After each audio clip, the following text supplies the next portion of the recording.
Good morning बच्चों। देखो बच्चों, इससे पहले हमने पढ़ लिया था electric field intensity due to electric dipole on axial line. यहां तक हमने कर लिया था, ठीक है। और हमने एक एप्लीकेशन छोड़ा था इक्वेटोरियल वाला।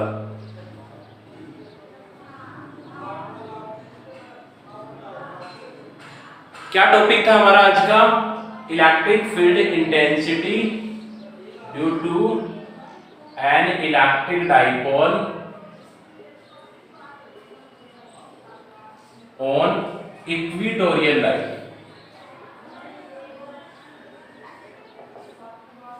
Electric field intensity due to an electric dipole on equatorial line. देखो, सबसे पहले हम डिफाइन करेंगे इलेक्ट्रिक डाइपोल की। और इसमें आपको एक बात और याद रखनी, बोर्ड क्लास में ज्यादातर वो मिस्टेक क्या करते हैं, आपको बुक में इक्वेटोरियल मिलेगा लेकिन वहां पे वो परपेंडिकुलर दे देते हैं। तो बात एक ही, दोनों में इक्वेटोरियल परपेंडिकुलर ही होता है, उसका सिमिलर वर्ड है। इलेक्ट्रिक डाइपोल को हम डिफाइन करते हैं। इलेक्ट्रिक डाइपोल क्या होता है, मैंने आपको इससे पहले पढ़ाया था इलेक्ट्रिक डाइपोल के बारे में कि नेचर में तो क्या होने चाहिए वो अपोजिट, और मैग्नीट्यूड में वो क्या होने चाहिए सेम। तो दोनों चार्ज को हम जब मिनिमम डिस्टेंस के ऊपर रखते हैं तो जो हमारा फिनोमिना बनता है उसको हम इलेक्ट्रिक डाइपोल बोलते हैं। तो मैंने क्या बोला कि एक चार्ज तो माइनस का क्यू है, एक प्लस का क्यू है, दोनों स्मॉल डिस्टेंस 2a के ऊपर पड़े। क्या बनाए? Electric dipole. क्या होता है, दो चार्ज होते हैं मैग्नीट्यूड में सेम। मैग्नीट्यूड का मतलब क्या होता है, वैल्यू में सेम होंगे बट इनकी नेचर अपोजिट होगी, एक पॉजिटिव होगा एक नेगेटिव होगा। दोनों को मिनिमम डिस्टेंस पे रखते हैं तो जो फिनोमिना बनेगा उसको क्या बोला जाता है, इलेक्ट्रिक डाइपोल। यदि बच्चों मैं ये इसका ओरिजिन पॉइंट बोलता हूं तो ये आपकी a डिस्टेंस होगी और ये भी आपकी a डिस्टेंस होगी। इस ओरिजिन पॉइंट से परपेंडिकुलर कहां पूछा है, इक्वेटोरियल लाइन के ऊपर परपेंडिकुलर r डिस्टेंस के ऊपर मैंने कोई पॉइंट ले लिया P, लेट किया है पॉइंट P को, जहां हम क्या निकालेंगे, इसका EFI निकालेंगे। देखो, मैंने आपको एक EFL पढ़ाया था इलेक्ट्रिक फील्ड लाइन से कि वो इमेजिनरी लाइन से जो इलेक्ट्रिक फील्ड को रिप्रेजेंट करती है EFL कहलाती है। इसकी कुछ प्रॉपर्टीज थी। एक तो ये कभी एक दूसरे को इंटरसेक्ट नहीं करती, काटती नहीं है एक दूसरे को। यदि काटेगी तो कटान बिंदु पे क्या होगा, दो डायरेक्शन होगी, और इलेक्ट्रिक फील्ड की दो डायरेक्शन पॉसिबल नहीं है, दिस इज नॉट पॉसिबल। एक इसकी प्रॉपर्टी ये थी कि वो पॉजिटिव से तो हमेशा आउटवर्ड होती है, पॉजिटिव का मतलब पॉजिटिव चार्ज से है बच्चों, और वो नेगेटिव की क्या होती है, इनवर्ड होती है। नेगेटिव की क्या होती है, वो इनवर्ड। पॉजिटिव की आउटवर्ड, नेगेटिव की इनवर्ड। यहां से प्रॉपर्टी आपको पूछ सकता है इलेक्ट्रिक फील्ड लाइंस की प्रॉपर्टी, कोई भी दो प्रॉपर्टी बताओ। तो पहली बता देना, दो इलेक्ट्रिक फील्ड लाइंस कभी एक दूसरे को इंटरसेक्ट नहीं करती है। यदि इंटरसेक्ट करेगी तो कटान बिंदु पे क्या होगा, उसकी दो डायरेक्शन होगी जो पॉसिबल नहीं है। दूसरी क्या है, पॉजिटिव चार्ज की वो आउटवर्ड होती है, नेगेटिव चार्ज की वो इनवर्ड होती है। तो देखो बच्चों, ये प्रॉपर्टी मैं यहाँ पे लगा रहा हूँ। पॉजिटिव चार्ज के कारण वो क्या होगी, इस पॉइंट के आउटवर्ड E1, नेगेटिव चार्ज के कारण वो क्या होगी, इनवर्ड E2। यहाँ तक क्लियर है सभी को? देखो बच्चों, ये राइट एंगल ट्रायंगल है 90 डिग्री, ये एंगल थीटा हो गया। ये भी एक राइट एंगल ट्रायंगल है, ये एंगल भी थीटा, और ये दोनों एंगल 90 डिग्री।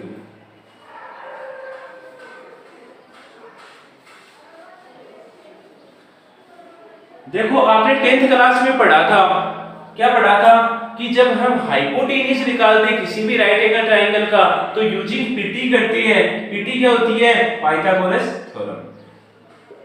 पाइथागोरस थ्योरम क्या बोलती है कि hypotenuse square is equal to perpendicular square plus base square. ये तो पढ़ा था आपने, hypotenuse square is equal to perpendicular square plus base square. यहां अप्लाई कर दो। देखो बच्चों, ये आपका हाइपोटेन्यूज, इसको मैंने नाम दे दिया ए पॉइंट है, ये आपका बी पॉइंट है।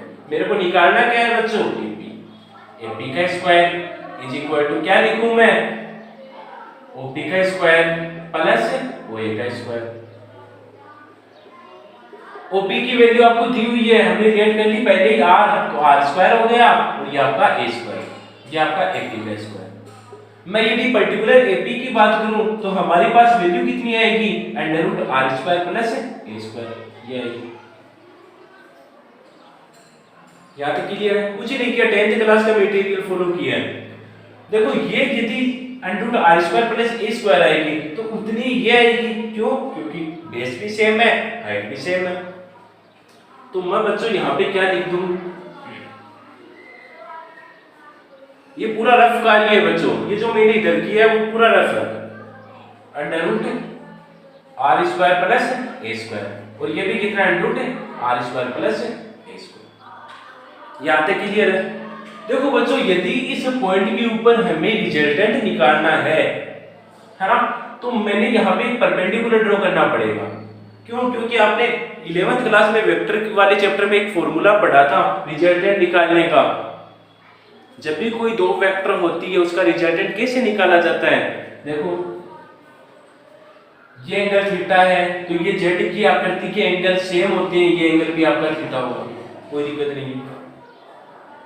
उसके बाद देखो यदि ये एंगल थीटा है और E2 इसके साथ एंगल बना रहा है, देखो कंपोनेंट मेथड यूज कर रहा हूं। कंपोनेंट मेथड क्या बोलती है?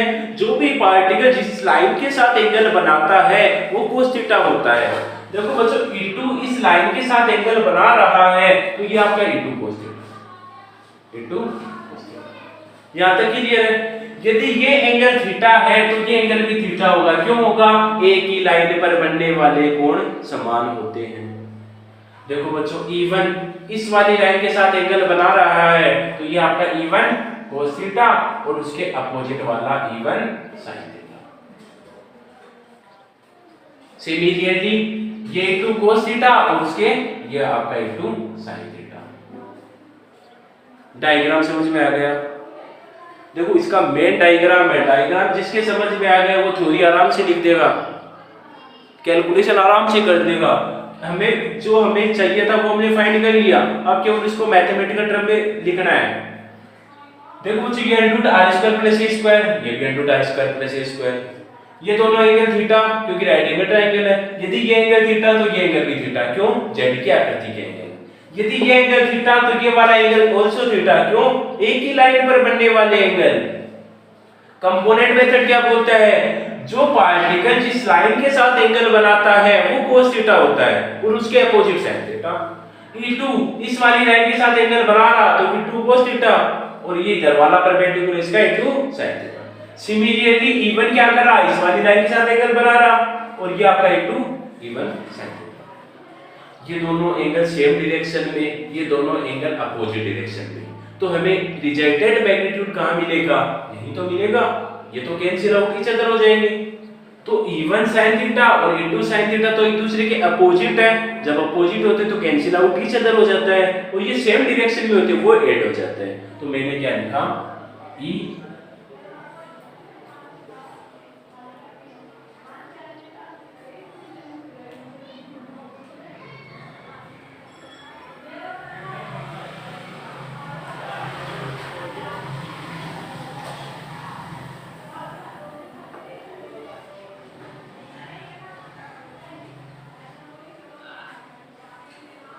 हाँ देखो बच्चों E टोटल क्या आएगा? E1 cos theta plus E1 cos theta plus E2 cos theta. Equation number 1, ठीक है। उसके बाद देखो बच्चों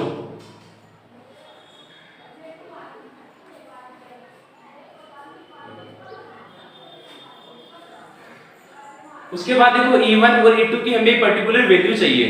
मैंने आपको पढ़ाया था electric field intensity due two point charge,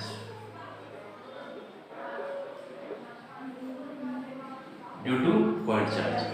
तो आपका E1 क्या होता है? ड्यू टू पॉइंट चार्ज के कारण EFI की वैल्यू kq/r²। सीधी सी बात है, हमने पढ़ लिया क्या होता है। EFI due two point charge kq/r² होता है। E1 बराबर kq, r कितना है बच्चों? देखो इस वाले पॉइंट से यहां तक की डिस्टेंस, तो AP का स्क्वायर कितना आएगा बच्चों? AP तो हमने निकाल लिया under root R square plus A square, इसका होल स्क्वायर। ये अंडर रूट है, अंडर रूट का मतलब उसकी पावर आधी होती है, आधी का स्क्वायर करते हैं तो 1 मिलता है, इट मींस कैंसिल आउट।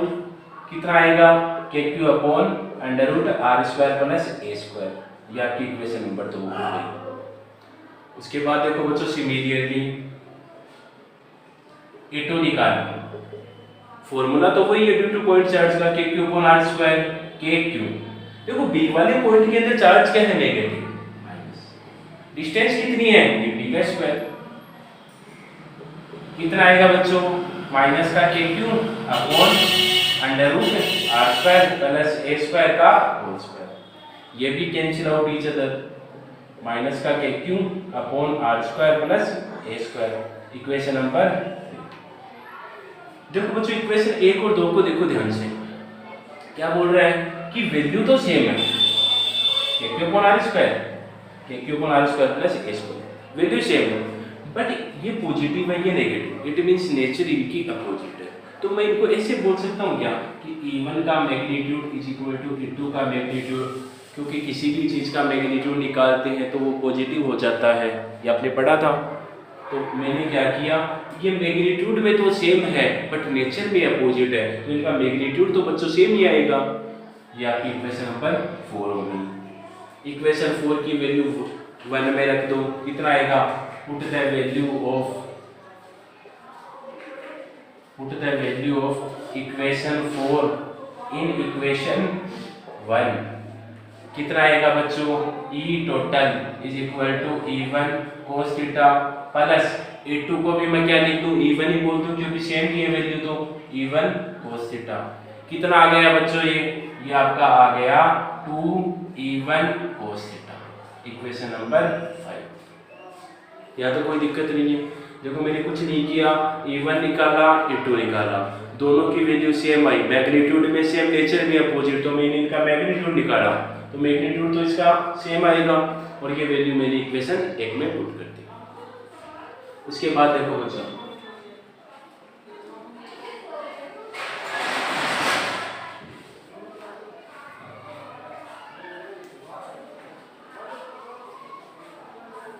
देखो डायग्राम आपके वापस काम आएगा लास्ट में, ठीक है, तो मैं डायग्राम को निपटा रहा हूं।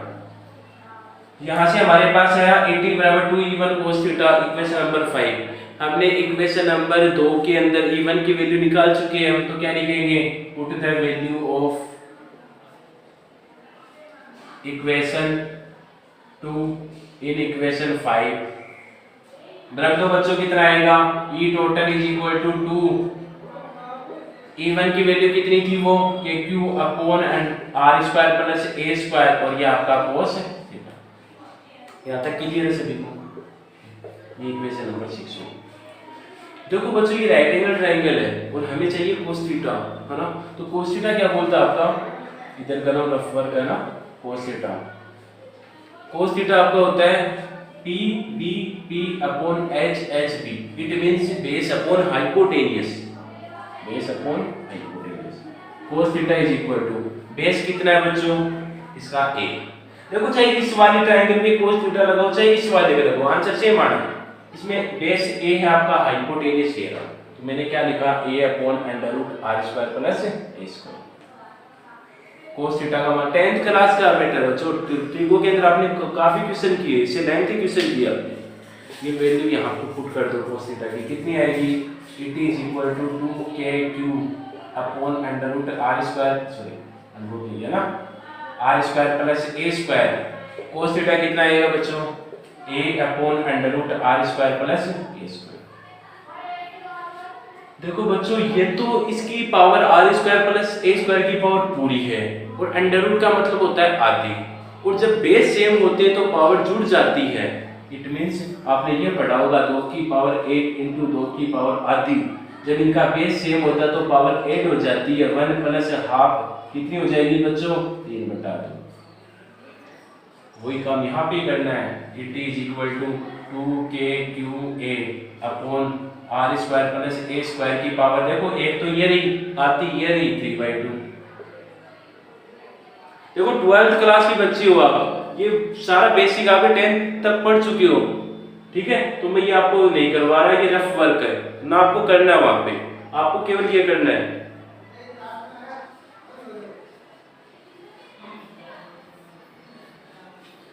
उसके बाद क्या करेंगे बच्चों, डायग्राम के ऊपर आओ। यदि मैं इस पॉइंट P को यहाँ लूंगा तब भी वो इक्वेटोरियल होगा, और यदि मैं यहाँ लूंगा तब भी वो क्या होगा, इक्वेटोरियल। इट मींस यदि इस लाइन पे कहीं भी लेंगे तो वो इक्वेटोरियल होगा। कहने का मतलब क्या है कि R बहुत बड़ी है A से। A मैंने फिक्स कर दी, इतनी रहेगी, A में कोई चेंज नहीं होगा, A में कोई चेंज नहीं होगा। तो मैं क्या लिखूं, R बहुत बड़ी है A से। देखो A नेग्लिजिबल नहीं है, लेकिन R के रिस्पेक्ट में वो बहुत छोटी है, और तो क्या होगा, R स्क्वायर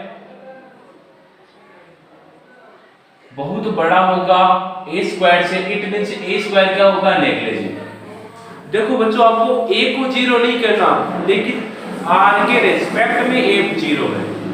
तो मैंने क्या किया, AT is equal to 2KQA divide by R square plus 0 की पावर 3/2। कितना आएगा बच्चों, 2KQA अपॉन R स्क्वायर की पावर 3/2। 2 से 2 कैंसिल आउट, कितना आएगा आपका, ET is equal to 2KQA upon R की पावर 3। इलेक्ट्रिक डाइपोल आया नाम टॉपिक के अंदर, तो हम वही काम करेंगे जो हमने एक्सियल में किया था। क्या किया था, चार्ज इनटू चार्ज के मिडिल डिस्टेंस क्या कहलाती है, आपकी इलेक्ट्रिक डाइपोल मोमेंट होता है, जिसको हम P से रिप्रेजेंट करते हैं, Q into 2A। Charge into charge के मिडिल डिस्टेंस, चार्ज तो Q था, मिडिल डिस्टेंस 2A थी, उसको क्या बोला जाता है, इलेक्ट्रिक डाइपोल मोमेंट बोला जाता है। तो क्या आ गया बच्चों आपका, K तो एज इट इज जैसा कैसा, Kp अपॉन R की पावर 3। ये आपका क्या आ गया, EFI due to an electric dipole on equatorial line. यहाँ तक क्लियर है। उसमें क्या आया था, उसमें आया था ET बराबर 2Kp अपॉन R की पावर 3। इसका मतलब क्या है, जो इक्वेटोरियल होता है वो एक्सियल का आधा होता है। तो यदि आपको न्यूमेरिकल पूछे तो एक्सियल निकाल लेना, उसका आधा कर देना, इक्वेटोरियल आ जाएगा। आपको पूरी कैलकुलेशन करने की जरूरत नहीं है। ठीक है बच्चों, यहाँ तक सभी के समझ में आ गया।